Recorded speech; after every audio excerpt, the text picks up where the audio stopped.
Et merci de m'avoir invitée. Donc, moi, je suis Aurélie Géraud, je suis cofondatrice d'une entreprise de management de transition qui s'appelle Une Transition et qui a la particularité de faire du management de transition à impact. Ce n'était pas vrai au début, mais ça l'est devenu ces dernières années, par conviction que nous devions, dans notre métier, être également des gens responsables. Et comme notre métier, c'est de transformer les entreprises, on ne peut pas aujourd'hui, concrètement, transformer les entreprises sans prendre en considération les enjeux, et notamment les enjeux RSE. Cette démarche, on l'a faite pour nous, puisqu'aujourd'hui, on est une entreprise Bicorp. Et donc, on est allé vraiment au fond des choses pour savoir à quoi, justement, ce que représentait une vraie transformation RSE dans une entreprise. Pourquoi je suis venue vous parler aujourd'hui de RSE et quel est mon objectif sur cette très courte présentation, parce que la RSE, en fait, il faudrait en parler pendant des heures, il y a beaucoup de choses à dire. Donc vous me pardonnerez, je vais faire des coupes rases et je vais passer très vite sur des sujets qui vont peut-être vous sembler très importants, parce que j'imagine que certains d'entre vous connaissent très bien le sujet. Voilà, l'idée c'est de pouvoir vous donner un maximum d'informations, au moins peut-être vous donner envie d'aller peut-être creuser certains sujets un peu plus. Et donc mon objectif aujourd'hui, c'est d'abord de vous partager une expérience qui est celle que l'on vit quand même au sein de notre structure. C'est que face à la RSE, tout le monde est perdu. Les dirigeants sont perdus, les gouvernances des entreprises sont perdues, les directions fonctionnelles sont perdues. Et en fait, on nous dit beaucoup, nous on fait des trucs, mais on voudrait faire mieux, mais on ne sait pas trop. Et puis en fait, on ne sait pas trop quels sont vraiment les enjeux, et pourquoi on le fait, et si on ne le fait pas, qu'est-ce qui se passe. Bref, en fait, dans la tête des gens, à tous les niveaux de l'entreprise, il y a surtout des questions et très très peu de réponses. Et donc mon objectif aujourd'hui, c'est d'abord de vous dire que si c'est votre cas, sachez que vous n'êtes pas seul, et que c'est vraiment la grande majorité des gens d'être dans cet questionnement, mais aussi pour vous donner un éclairage. Et l'éclairage que j'ai envie de vous donner aujourd'hui, c'est un éclairage global sur les enjeux. Et comme vous l'aurez compris, c'est de prendre un peu de hauteur par rapport au sujet, et de revenir un petit peu aux origines des enjeux. Parce que si on reste juste sur les enjeux qui concernent l'entreprise, en fait on perd le sens de pourquoi on fait tout ça. Qui connaît les 9 limites planétaires? Même pas moi qui ai aidé à préparer la présentation. Bien. Alors, est-ce que ça dit quelque chose à quelqu'un? Donc les 9 limites planétaires, je vous engage d'ailleurs à regarder un film sur le sujet qui s'appelle Breaking Boundaries sur Netflix, qui va vous expliquer ça en détail et qui va vous éclairer sur les enjeux.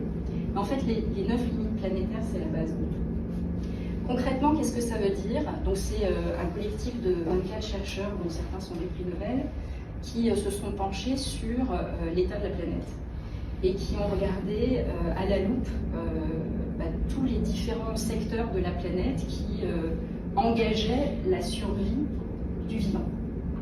Donc ça, c'est, je dirais, les 9 limites qui assurent notre sécurité. Et quand je dis vivant, c'est pas juste les plantes et les animaux, c'est aussi bien évidemment les humains. Et aujourd'hui, sur ces 9 limites planétaires, 6 sont déjà dépassées. Et c'est les 6 qui sont en orange, et certaines sont même dans la zone rouge, où on ne sait pas trop si on va pouvoir revenir en arrière ou comment ça va se passer, comme la biodiversité par exemple, et tout ce qui est introduction d'entités nouvelles dans la biosphère, donc tous les polluants. Et puis évidemment ici on retrouve la partie climatique qui est déjà dans la zone orange et qui est en train de prendre la zone rouge avec une très très grande vitesse, on va le voir. Alors évidemment on a un problème sur les sols, et puis l'artificialisation des sols, on en parle beaucoup. Et puis tout ce qui est perturbation des cycles du phosphore et de l'azote. Les zones grises sont les zones sur lesquelles les données sont aujourd'hui insuffisantes pour savoir si on est ou pas dans la zone verte ou dans la zone rouge. Cette année, on a vu notamment les eaux vertes, qui sont les eaux que l'on a dans le sol. Donc, il ne s'agit pas des océans, ni des rivières, ni des lacs, mais toutes les eaux qui sont contenues dans les sols étaient arrivées aussi dans la zone rouge. Ça veut dire qu'elles sont extrêmement polluées à cause de l'activité, notamment agricole. Pourquoi je vous parle de ça? Parce que c'est la base de tout. C'est à partir de ce constat-là qu'on a tiré les ficelles de ce qu'on devait faire pour éviter de continuer à être sur ce schéma. Alors les États se sont emparés évidemment de ce sujet et notamment l'ONU a créé, alors là je vous fais des raccourcis, mais bon, a voté en 2017 les ODD, en 2015 pardon, les ODD, les 17 ODD que tout le monde connaît. Évidemment l'Europe s'est emparée du sujet. Alors les ODD, alors vous devez ça par contre en général tout le monde connaît ce schéma. Et alors ce qu'on observe sur les ODD, c'est qu'on n'a pas que du climatique et de l'environnemental et du comment dire, de la biodiversité. On a dans les ODD des choses qui sont apparues comme le social et le sociétal. Et en fait, qu'est-ce qu'on a observé? C'est qu'on ne pouvait pas engager de transformation structurelle de l'état de la planète et donc de notre sécurité sans embarquer les humains, sans embarquer le sociétal, c'est-à-dire la relation des humains entre eux. Donc on observe dans les 17 ODD un mix entre de l'environnemental et du social et du sociétal, parce que ça concerne tous les humains, ça concerne à titre individuel, ça concerne toutes les collectivités. Aujourd'hui on dit que globalement, alors il y a débat sur les chiffres, mais que les citoyens sont pour 25% responsables de la différence et que les collectivités le sont pour 75%. Alors il y a débat, il y en a qui pensent que c'est plutôt 50-50. Mais ce que ça veut dire, c'est qu'on est tous concernés par le sujet. Et donc comme on est tous concernés par le sujet, il faut embarquer les humains. Et évidemment, si on regarde par exemple le point 2 qui est la faim zéro, un humain qui a faim, vous lui parlez de réchauffement climatique, bien évidemment, ça peut être aussi une conséquence de la raison pour laquelle il a faim. Mais bon, ça ne va pas être sa priorité ça va être de manger au quotidien. Donc si on n'arrive pas à résoudre ces problèmes-là, on n'embarque pas tout le monde, et donc on ne réussit pas à résoudre un défi colossal qui est d'inverser la tendance sur les 9 limites que je vous ai montrées tout à l'heure, mais aussi d'éviter de tomber dans le dépassement de limite des autres facteurs. Je vous déprime. J'espère pas trop. Alors sur les ODD, vous avez sans doute entendu parler de l'agenda 2030. Alors maintenant on parle aussi de l'agenda 2050. Donc en fait l'agenda 2030, c'est la feuille de route des États pour mener à bien les 17 ODD. Sachant que normalement l'objectif c'est qu'en 2030, on a atteint les objectifs du développement durable. On ne va pas y être. Et certainement pas sur le climat. Mais bon. Et donc, chacun des pays a sa propre feuille de route. Alors, vous avez sans doute entendu hier qu'avait été votée une loi sur le fait qu'on ne pourra plus en 2035 vendre des véhicules neufs thermiques. Ça fait partie d'une loi supplémentaire, je dirais un paquet de lois supplémentaires qui est venu enrichir les ODD qui sont ce qu'on appelle Fit for 55 et qui est en fait un ajustement des enjeux climatiques par rapport aux objectifs des ODD, parce que en fait quand les différents rapports du GIEC sortent, on s'aperçoit que les enjeux climatiques deviennent de plus en plus prégnants et qu'il faut absolument accélérer le mouvement. Et donc on a à la fois ajouté les accords de Paris qui sont venus également renforcer les objectifs des entreprises et des États sur la baisse des émissions de CO2, mais également ce paquet climat qu'on appelle comme ça, pour accélérer encore plus, et notamment en 2021, ce paquet climat a été voté pour donner un coup d'accélérateur supplémentaire à l'économie climatique qui aujourd'hui court plus vite que ce qu'on souhaite. Alors, petite question. Sur les enjeux climatiques, je vais vous faire travailler un petit peu. Je vous ai mis ce petit tableau qui sont en fait parce que souvent on n'a pas de repères. Et donc c'est important d'avoir des repères sur les enjeux climatiques. Ça, c'est globalement sur différents sujets, le transport, l'alimentation, l'électronique, communication, c'est le nombre de CO2 par gramme ou par kilo qu'on utilise quand on fait quelque chose. Et on s'est un peu amusé, si je peux parler comme ça, de savoir quel était notre impact. Alors, est-ce que vous savez quel est le nombre de tonnes de CO2 qu'un Français moyen utilise par an, consomme par an? De tonnes? De tonnes? Beaucoup déjà. 9. Les Français sont sur une moyenne de 9 tonnes par an. Est-ce que vous savez quel est l'objectif justement de consommation maximale de tonnes par personne dans le monde qui sont parmi les objectifs de l'accord de Paris? 2. 2 tonnes. Ça veut dire qu'aujourd'hui, on doit tous diviser par 5 notre consommation de CO2. Sauf qu'on n'a aucune idée de comment on peut faire ça. Donc du coup, je me suis dit, tiens, on va faire un petit exercice rigolo. Donc là, vous avez le transport, par exemple, pour faire un Paris-New York, enfin, pour prendre un avion 180-250 sièges, vous allez consommer par kilomètre 293 grammes de CO2. Si vous faites un Paris-New York, 5800 km, vous avez déjà consommé 1,7 tonne. Paris-New York. Ça veut dire que vous revenez pas. C'est un déménagement. Donc vous prenez un Paris-New York et puis dans votre semaine de travail, vous faites un repas par semaine avec du bœuf. C'est-à-dire 6,29 kg de CO2 par repas avec du bœuf. Combien de mails avec pièces jointes vous pouvez envoyer par semaine pour ne pas dépasser les 2 tonnes? Un mail avec pièces jointes, c'est 35 grammes de CO2 par mail, avec pièces jointes. Des ingénieurs qui calculent. Et bien en fait, 3. Vous ne pouvez envoyer que 3 mails avec pièces jointes par semaine si vous faites un Paris-New York sans revenir et que vous mangez un repas par semaine de travail avec du bœuf. Il vous reste que 3 mails avec pièces jointes. Pour tenir les 2 tonnes. En gros, on va arrêter le mail. Ouais. Faut pas arrêter l'alimentation déjà. Oui, alors en remplacement, alors si effectivement on fait repas avec bœuf tous les jours, on ne va pas à New York. Oui. On n'a toujours que 3 mails. Oui, c'est exact. Moi j'avais entendu que en 2020, pendant le confinement, on était à peu près sur les bonnes trajectoires. Ouais, c'est ça. Okay.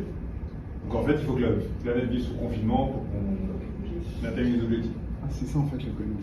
C'est ça. Effectivement, pendant le Covid et pendant le confinement, on a réussi à atteindre 2 tonnes. Donc on est tombé effectivement. Ce que ça veut dire, c'est qu'il faudrait un Covid Tous les jours. Donc ça veut dire tout le temps. C'est pareil pour les textos. Dans les textos, alors les tweets, en tout cas, enfin on est à peu près c'est 0,02 grammes par unité. Donc c'est un petit peu mieux. C'est 250 caractères. Pas plus de rien vous dire, plus de DA si on n'envoie pas de C'est ça, on est les DA, Il faut faire des drives. Ah bah c'est sûr que le partage des données. Voilà, donc c'est un exercice amusant, mais en même temps ça fait un peu réfléchir sur là où on en est et sur les efforts considérables, parce que là ça s'appelle des efforts considérables que nous allons devoir faire à titre individuel, mais aussi à titre d'entreprise et de collectivité pour atteindre cet objectif. Sur les transports, vous avez le chiffre pour 1 km en automobile thermique et en automobile électrique? Alors, voiture particulière avec une puissance fiscale moyenne, avec une motorisation essence, c'est 259 grammes de CO2 par kilomètre. Et en électrique? Je ne l'ai pas en électrique, mais c'est... En fait, il faut 300 000 km. Alors, la voiture électrique, il faut ça. C'est 50 000 km Moi j'ai 300 km. pour être à 0 empreinte carbone. En fait, 300 000 km d'une voiture thermique, Ah oui. c'est le prix de la construction d'une voiture électrique. En empreinte En empreinte carbone. J'avais un chiffre un petit peu plus bas que celui-là, mais Donc ça sert à rien alors on peut se poser la question.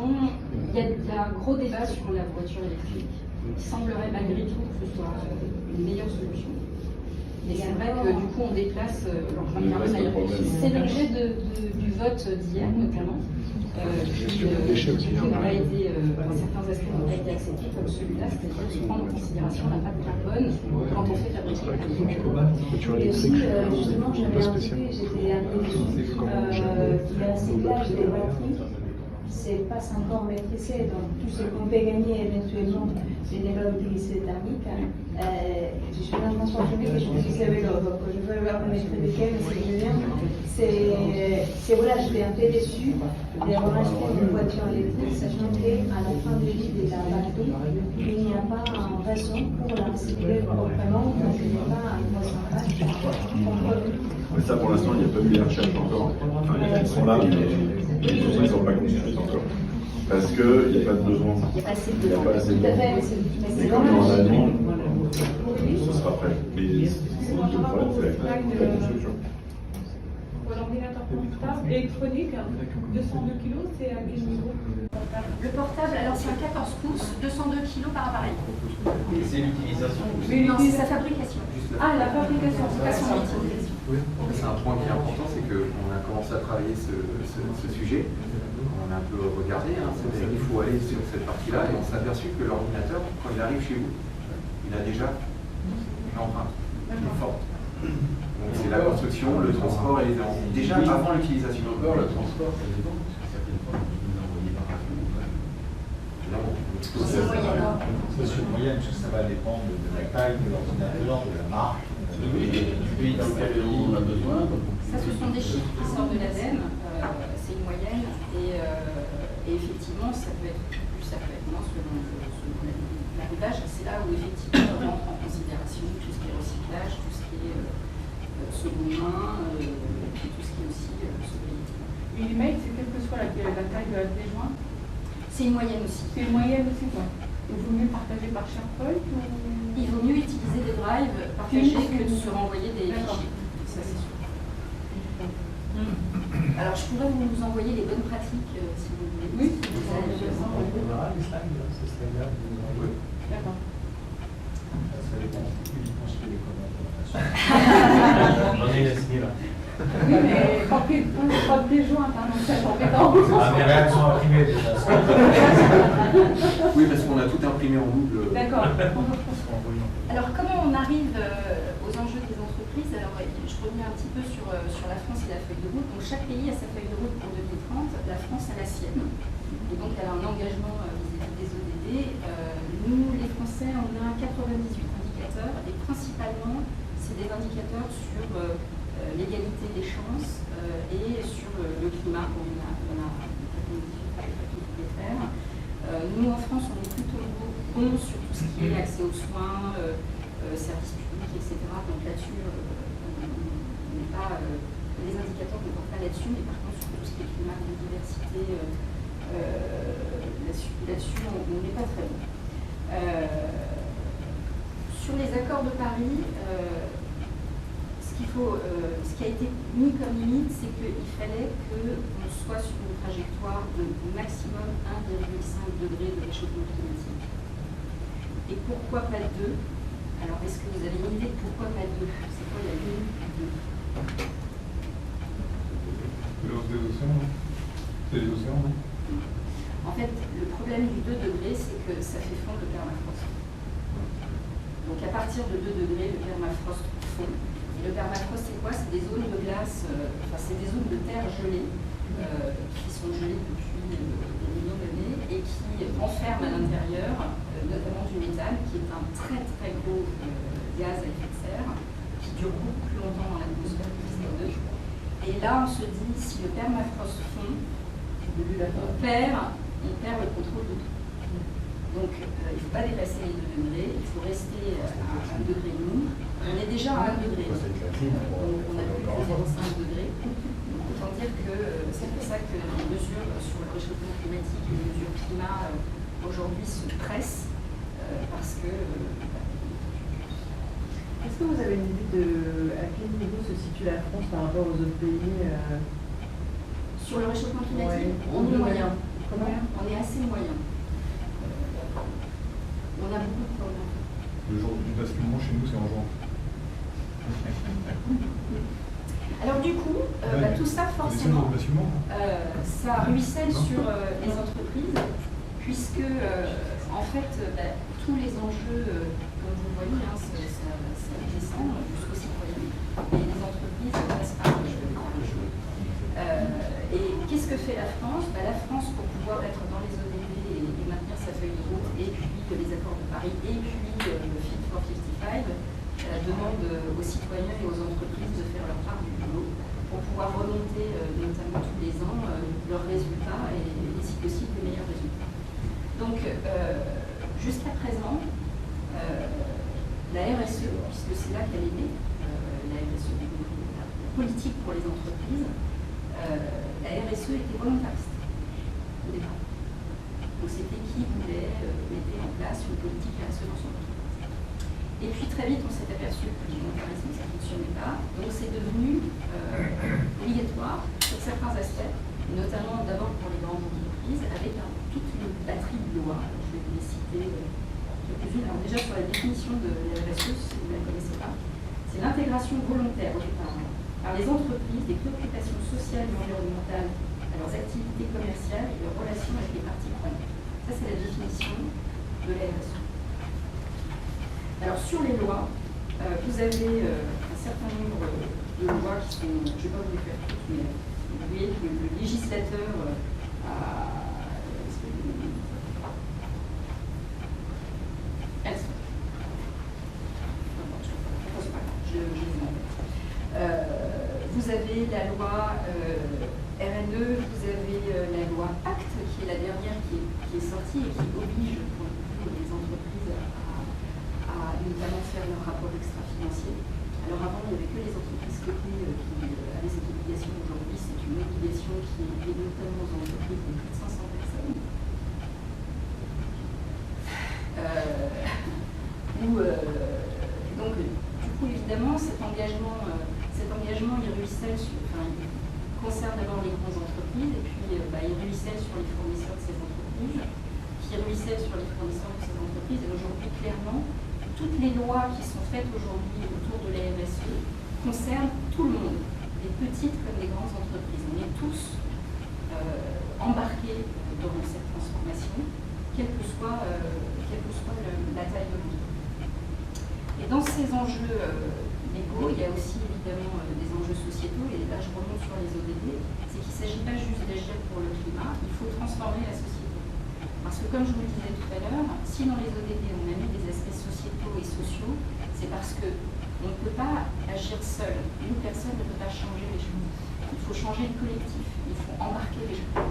Et c'est là où du coup il y a des enjeux sociétaux qui se mettent en place. C'est que si, par exemple, dans une entreprise, le dialogue social entre les personnes n'existe pas, vous ne mettez pas en place une transformation RSE dans votre entreprise, c'est impossible. Ça va être au contraire le moment où va cristalliser un certain nombre de résistances. Alors évidemment, les entreprises, elles ont des obligations, et ces obligations, elles arrivent. Elles arrivent dans la direction des entreprises, donc au quotidien. Puis vous qui êtes à l'informatique, vous avez probablement une feuille de route aussi qui vous contraint.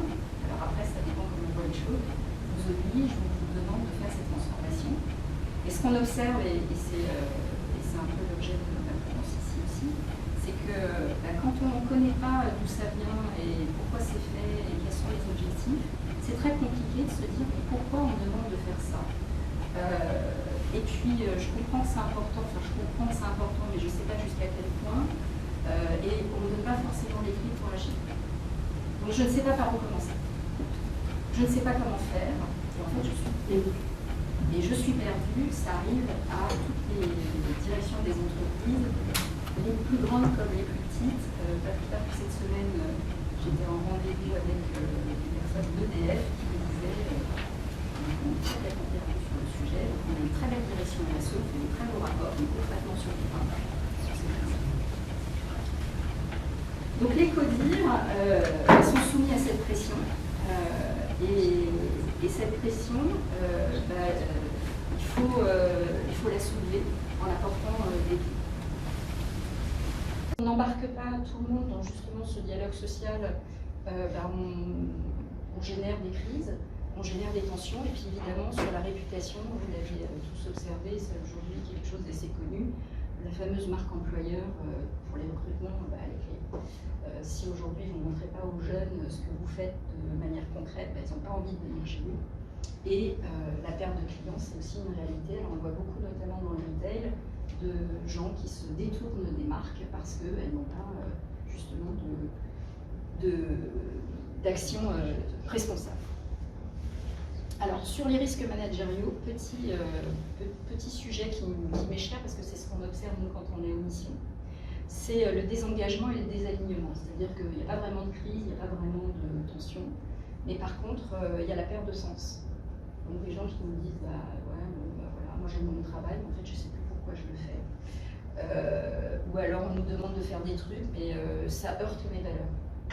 Donc ça heurte mes valeurs et je vois bien que si je fais ça, je vais aller à l'encontre de ce que je pense qui est de réduire par exemple les gaz à effet de serre. Et donc je le fais, mais je ne le fais pas de gaieté de cœur. Et donc si vous ne mettez pas... alors là c'est vraiment une question managériale de dialogue. Si vous ne donnez pas d'explications, mais faut-il encore les avoir soi-même, si vous n'expliquez pas d'où ça vient et où vous allez, managérialement parlant, ça devient très compliqué. Alors on y va par conviction personnelle, il y en a beaucoup, et puis parfois on y va pour limiter les risques, pourquoi pas? Moi je dirais que tant que tout le monde y va, peu importe les raisons, l'essentiel c'est de s'y mettre. Et alors, comment on s'y met d'un point de vue concret? Donc nous, ça a été notre constat, et qui est le même que le vôtre d'ailleurs, c'est que pour pouvoir s'y mettre, il faut avoir des choses concrètes entre les mains. Alors nous, on a développé un diagnostic RSE et des risques associés pour pouvoir donner une photographie aux personnes avec qui on travaille de leur situation. Qu'est-ce qu'elles font bien? Qu'est-ce qu'elles font pas bien? Ce diagnostic, il est basé sur l'ISO 26000. L'ISO 26000, je pense que ça, par contre, vous devez tous le connaître. Donc les 7 piliers de l'ISO 26000, c'est un 360 de l'entreprise. Vous avez les relations, conditions de travail, l'environnement, la loyauté des pratiques, questions relatives aux consommateurs, communauté et développement local, droits de l'homme et gouvernance. Donc tout ça, ça donne 296 questions. Nous, on en a choisi 75 et qui permettent vraiment parce que c'est ce qui s'adapte le mieux en général à tout le monde, et ça permet de se dire, ok, bon, j'en suis là, donc si j'en suis là, je sais d'où je pars, et avec la gestion des risques, je sais où je dois aller pour limiter mes risques et pour améliorer ma maturité RSE. Ça donne la possibilité de faire des plans d'action prioritaires. Quand on y voit clair, c'est plus facile de savoir où on va aller. Et puis, très important, alors même fondamental, on voit des diagnostics en ligne, vous devez faire tout seul, c'est pas la peine, vous allez perdre du temps. C'est de s'appuyer sur des alliés, sur des gens qui vont vous aider, qui vont vous donner de l'information, qui vont vous donner des éclairages et qui vont vous aider dans la construction de votre stratégie. Et c'est tout à fait la démarche que nous avons, et c'est exactement la démarche que vous avez. C'est pour ça que je suis là aussi. Effectivement, c'est un point important. Donc l'idée, c'est d'avoir à un moment donné un certain nombre d'outils. On est là pour vous accompagner. On est tous pareils, on ne sait pas trop comment y aller. Donc nous, en fonction de la maturité, l'endroit où vous voulez aller, c'est de me dire, bah tiens, j'ai envie de commencer par ce que je peux mesurer tout de suite pour pouvoir sortir un plan d'action. Bah, très bien, on a l'outil pour. Par contre, je peux aussi me dire, je veux rentrer par tout de suite un audit, puis après mettre mon plan d'action et mettre les outils en place. Nous, notre démarche, elle est de dire, et ça c'était un des points avec Samuel, c'est d'avoir un portfolio d'acteurs que nous, on va maîtriser, sur lequel on va pouvoir vous accompagner et rentrer par le point où vous voulez aller. Donc, on s'est dit, comment nous, à notre niveau, on peut tout de suite, alors c'est l'idée de Samuel, donc, comment on peut facilement vous accompagner? Très simplement, Grégory l'expliquait tout à l'heure, on gère les assets au sens large. On s'est dit, tiens, pourquoi pas commencer à faire une réflexion autour de ça. On a les actifs, on sait qu'un actif, un PC, il arrive chez vous, on a la gestion du cycle de vie, il rentre, il part, Et puis l'idée de Kali RSE est née. Et donc on a sorti une application de Samuel.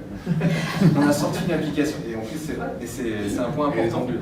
Et on sort en fait, c'est le démarrage, mais c'est une version qui est en place. On a donc une application opérationnelle qui est capable de vous accompagner pour pouvoir, au niveau des assets que vous gérez, aussi bien du PC, de la voiture. Alors on peut même gérer l'immobilier, on n'est pas encore prêt, hein, les gens ne sont pas encore prêts quand on discute avec eux. Mais en tout cas, gérer le PC, l'ordinateur et les différents éléments. Là, nous, on a derrière, quand le PC arrive chez vous, on sait qu'elle est une marque très connue, i7, il a un green score de 4,2. Par contre, le PC Titi, moins connu, mais il a un green score de 4,8, il est plus cher.